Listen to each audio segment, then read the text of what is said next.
Thank you guys for coming out. I really appreciate it. I always feel real comfortable in a room full of swimmers. I guess it makes sense that you would, but when I look around and I watch the people come in, and there's no disguising a swimmer. There just is. And there's something about it that really warms my heart. But I want to thank you all for having me here. I talked to Josh on the way over about different aspects of approaching this talk, and one of the things that the national team does is we make all these promotional videos for the athletes. Really, they're ways to motivate when we're on international competition mostly. And I thought before I even got into a talk, I know the swimmers would enjoy this, and I think the parents too. I'm going to run through 3 of the videos that we show at high-profile meets on the international level to kind of get our athletes ready to perform. And the first 3 are going to be on the Beijing Olympics, and you'll recognize many of the athletes. But what's so funny is that they come and they go so quickly. You'll see some in here that you won't know who they are. It's pretty interesting.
can't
I once heard this saying, and I felt like it would be appropriate to start with the talk tonight with this saying, talk to me and I'll listen. Give me the truth and I'll believe. Tell me a story and I'll remember it forever. And what I'd like to do tonight is to talk to you about two stories. And one involves an athlete that you'll know very well. The other doesn't involve an athlete at all. But the story is about the process. And it seems like lately, and I think a lot of it's post-Olympics, there are a lot of national team members and many of the Olympians who didn't get a whole lot of time off after the Olympics. Some of them went back to college, especially the females, and they were placed in a situation to start training again. And there's some of the males who feel the pressure of meeting financial obligations to not take a break either. And so they found themselves thrown right back into this grueling schedule of training, as well as the pressure of competing and being effective while they compete. And as I've watched them go through this, I feel like many of them have lost the view of why they're really doing it, the perspective of why they're doing it. And I think before I go on with the talk, I'm going to go into the London Olympics, the only video we have on that that's motivational. But almost anyone that thinks about swimming in terms of achieve would look at what's going on at the Olympics and go, well, that's the ultimate to achieve an Olympic medal, to make the Olympic team. And I'm not sure that the people that I talk to winning the medals would necessarily converse that message with people they talk to. And we'll get into that a little bit farther after this video. But this might be the best video because it's up to date. The people that work with me in the office, they're just young kids that do this, and they're really good.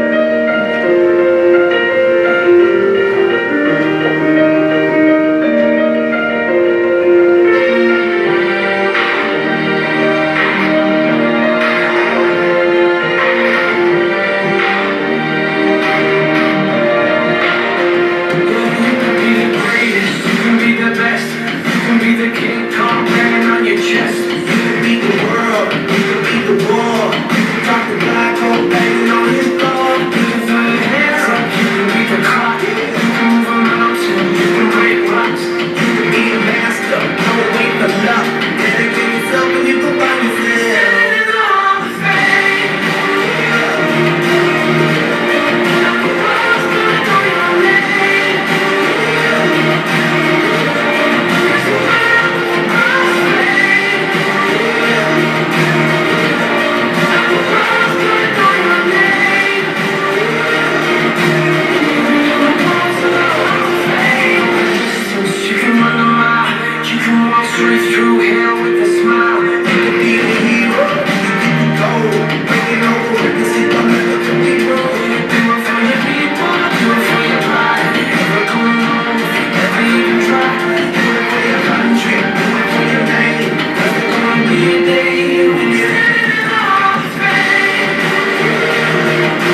makes you want to go to a pool and swim fast.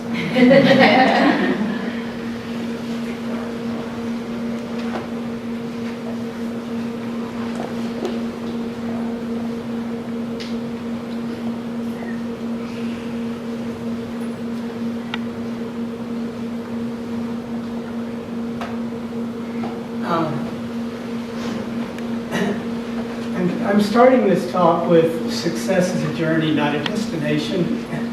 And I picked this particular slide because the picture on the right is taken in my front yard with my wife and probably my best friend who's coaching, John Urbanchek, and Michael. Over the past 4 years, Michael's spent a lot of time at my home. I've gotten to know him very well as a person, and I felt like that was a good place to start this, to bring you all into the fact that these people are real and they have all these struggles going on, that really we kind of read about the bad parts that are exaggerated, but they aren't necessarily true. And the stuff that they're really struggling with is the everyday life. Swimming's hard. I'm not sure how long I can do this. I'm not sure how I'm going to perform. And as we got towards, this was right before Olympic trials, this past Olympic trials, and as we got closer to that, it was funny that Michael was leaving the Olympic Training Center and spending much more time with my wife at my house. And I think because he was away from home, you don't think that, well, these guys get homesick, they miss their families, but they do. And they're normal people going through this journey. And then the other picture, that was the last gold medal that Michael won. So it just seemed to me like that was an appropriate place to start this talk.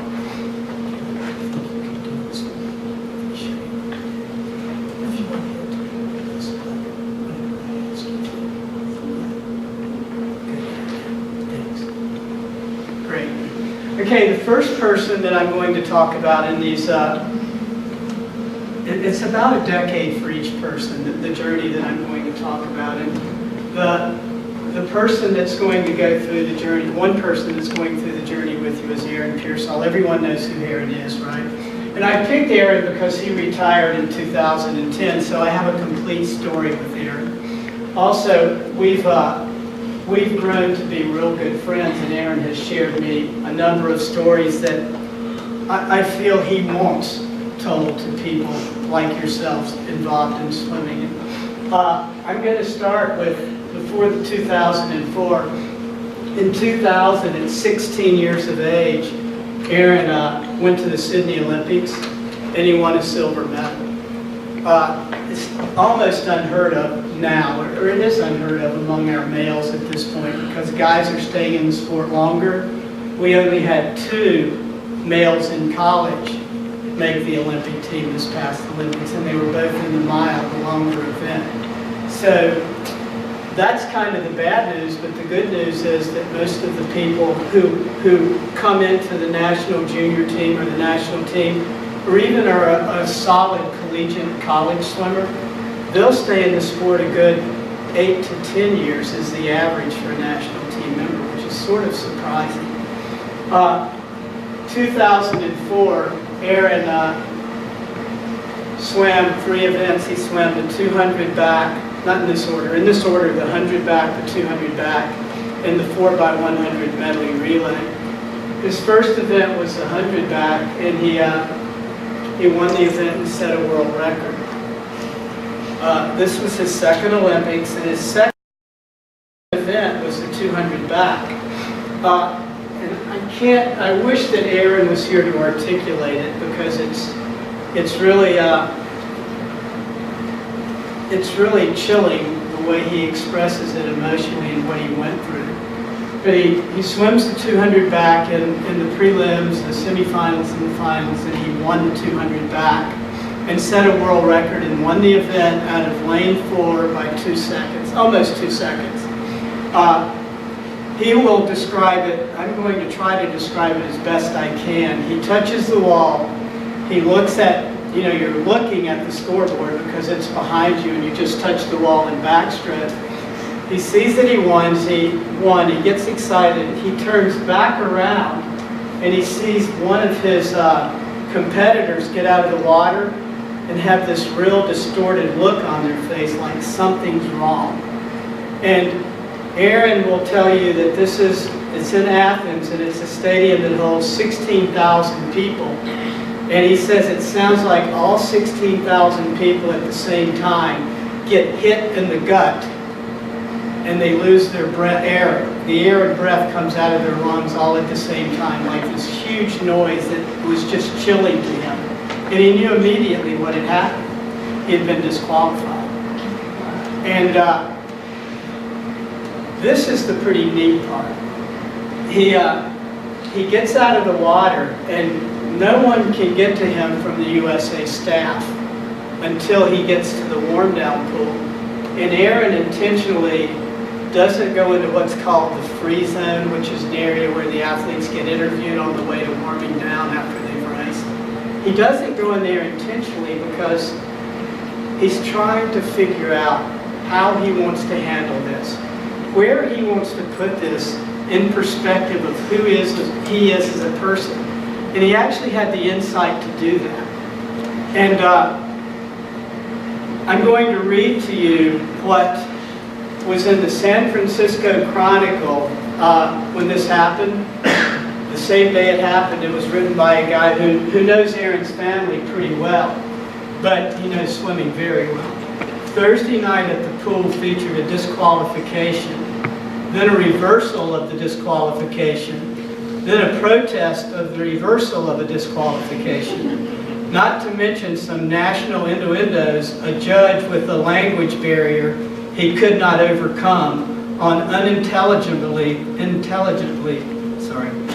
going to skip that word, statement by FINA, Swimming World's governing body, a weeping mother who managed to break down the Olympic security forces, and finally on an announcement that the next day there would be an explanation of the previous explanation.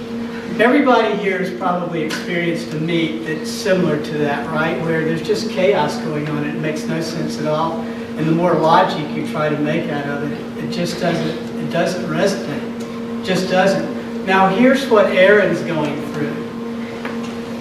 That's the favorite moment in my swimming career. If that would not have happened, there are certain things about myself that would have slipped by me. The gold medal did not mean anything at the end of the day. I was walking back towards the warm-up pool, doing some deep thinking. Why was I not throwing chairs, not despondent? I knew I did not do anything wrong, but I realized that I was going to be able to walk away and be fine. I really was happy. The gold medal was a thing to focus on in a broad sense, but it was all the little things in the process that mattered. Holy cow, out of lane 5 at the Olympics, I was able to touch the wall first in an Olympic race. At that moment, I realized why I did what I did. I understood why I had put all that work in. It was because I was allowed to do something I really loved.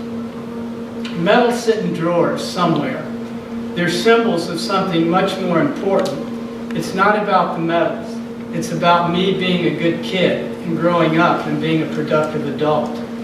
I have control over my own feelings. I can choose to understand what is important.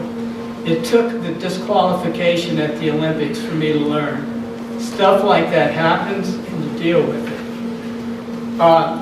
Interestingly enough, they overturned it and Aaron won the gold medal. But Aaron was one of the last people to know that. And while in the warm down area, he was told that he won the gold medal and he got out of the water to get his award. And I just happened to be standing pretty close to him, and he looked unhappy. And I walked over and I go, Aaron, what's going on? And he goes, has anyone talked to the guy that was told he got third? It ended up getting fourth. Talk about perspective, right? Pretty neat. Okay, the other person I'm going to talk about is myself. I grew up in Beaufort, North Carolina. And I thought that I would put this together because there are probably a number of surfers here, and you guys are beach people, and I'm taking you on another journey with this one. In 1955, I had become really into surfing and comfortable in the ocean. I had a father who was a very avid sailor. He built wooden boats. He loved to fish. We were literally the first people on the East Coast, to my knowledge, maybe outside of Florida, who had surfboards. And I had two younger brothers. We were all a year apart. And for me, the ocean was escape. It was a place to get in the water and literally get away from everything. Not in a bad way, but it felt so comfortable. I absolutely loved it. And I felt like it allowed me an opportunity to cultivate my thoughts. Even at that age, I felt like surfing provided that opportunity for me. And my brothers and I were very competitive, and we were really competitive in the water surfing. And it was funny because during this period of time, the pre-55 through later on in my surfing career, I saw enormous improvement. I mean, just because it was so much fun, there was hardly any move that I felt like I couldn't learn to, not necessarily master, but do quite well in. This was my little world, away from school, away from swimming, away from all those other things, that I just felt like it could be very creative. Okay, World Championships 2009, Rome, Italy. We're back to Aaron. I put these pictures on because this is actually the way the venue looked in Rome. It was horseshoe shaped and it went all the way around this way. And there were just as many people in the stands here on the other side as the stands that you can see. And you can see the olive trees up there, and every night the sun would shine about at the end of finals. I mean, the sun would set, and it just cast this beautiful color all over the pool. And I can remember a few times just being so stunned with what was going on, I would just stop on the pool deck right before they closed the pool to start finals and stare at it. It was just gorgeous. And you didn't really see any athletes stopping to appreciate that. It didn't happen. They had too many things on their mind and too much that they needed to take care of in order to perform the way that they wanted to perform. Aaron was in the 100 back again, the 200 back, and the 4x100 medley relay. First event was the 100 back. Aaron's the world record holder in both the events. He swims prelims of the 100 back and he qualifies third. And he qualified third by, I think the fourth and fifth place people were almost 2 seconds behind him. And he was within 0.2 of a second between the first and second place person that touched him out in the prelims. He goes into semifinals and he swims a race that's not very well calculated for Aaron. He normally doesn't make these mistakes. And he placed ninth by 1/100th of a second. So he doesn't advance to the finals. Gold medalist from the Olympics, world record holder, but he didn't make it to the finals. Obviously he was disappointed, and this is an 8-day meet, and that was day 2 of an 8-day meet. His next event is day 6, so you have 4 days to wonder how Aaron is digesting all of this and what's going on in his mind. But there's a lot of concern on the coaching staff. Well, do we use him later on in the relay? Is this going to affect him? But all those things are going on, and Aaron was a little bit isolated. You would worry about him, watching his demeanor. Okay, we go through the meet, and we get to day 6, the 200 back, and Aaron qualifies from prelims to semifinals. He qualifies second. And that night is where I bring you to the grandstands and the bleachers. Aaron is always slow to get everywhere, to a point that it was scary. We've had the people at the Olympics tell us if he doesn't hurry up and get to the ready room, they're going to disqualify him. And no one knows where he is. But all of a sudden he just pops up. Well, this was no different in terms of warming up for his race. He's the last one out of the water, and I just happened to be doing pace with him that night. And we are on the open end of the horseshoe when he does his last 50 pace. I give him his time, and I'm standing there watching him. I'm going, "You look great, Aaron." And